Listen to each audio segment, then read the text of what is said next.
The fabulous story of Eratosthenes. Give me a second whilst this starts playing and I can mute it. Good, done. The fabulous story of Eratosthenes. Eratosthenes saw a shadow 7.2 degrees, that's 1/50th of a 360-degree circle. The distance between the shadow at 7.2 degrees and the source at 0 degrees, giving him a baseline, the distance between the two was, well, here. 525 miles by plane, but they didn't have planes, so it was by foot. And this blue line is the road. 657. So let's multiply 657 by 50. 657. We won't throw in the 0.26, okay? We'll try and be fair to them.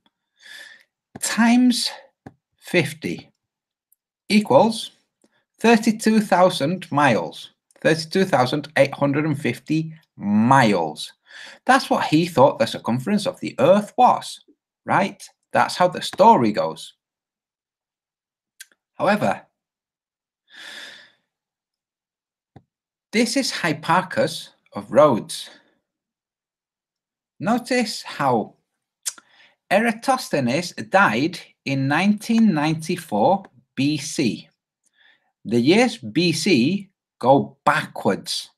Okay, so they progress backwards towards 0 and then they go on forwards. So the next year will have been 193. The year after that, 192. And then 190. At 190 is when this fellow was born. Hipparchus of Rhodes. Hipparchus of Rhodes was the mathematician who received from the Babylonians the 360 protractor. That's right. This fellow was born 4 years after this fellow died. But wait a minute, if this fellow received the 360-degree protractor, what the heck did this fellow use? He used the scapher. The scapher divides the circle into 60. Now, if you divide 5.7 degrees into a circle of 60, if you see how many segments 7.5 degrees will be, it will be just over 1 segment of a scapher. That's 1 of 60. So let's do what we just did and multiply this distance by 60.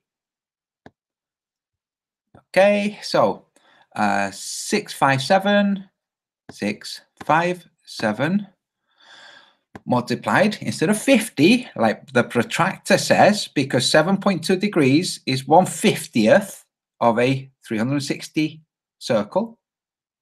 7.2 degrees breaks down to being just over 1 segment of a 60 segment circle.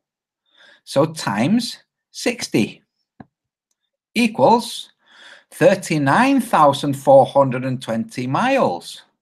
That's what he must have come up with. That's not the story, is it, though? It isn't. That's definitely not the story. So that's the truth, fellows. That's what happens when you get a little bit more info, like I got from somebody who sent me the info. So this is Hipparchus. He received the 360-degree protractor from the Babylonians, who also set up the Saros, and which we still use today for eclipses. And this fellow worked out the circumference of the Earth. Worked out a method for the circumference of the Earth and arrived at just under 40,000 mile circumference. Is that the story of Eratosthenes that you've heard? It isn't, is it? No, it really isn't. Now, that's that debunked. It's finished. Don't carry on thinking that there's veracity in the story. Okay, there isn't. The story was injected. This man was just given the title of being the guy who worked it all out. If anybody worked anything out, it was this guy. Why? Because he was an astronomer, Hipparchus.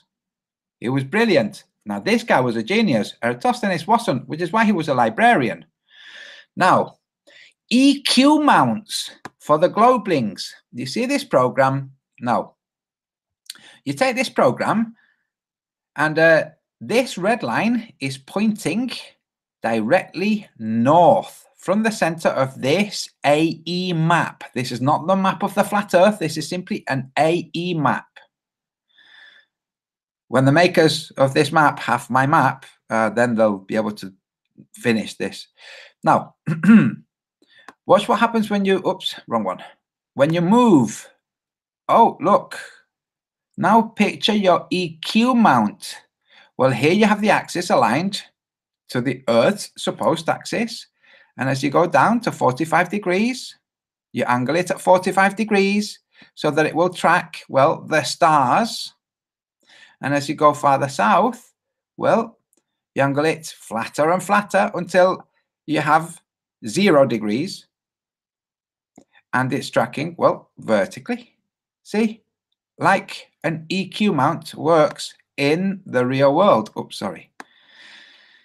So, globelings, your myth is debunked and your EQ mount is also debunked.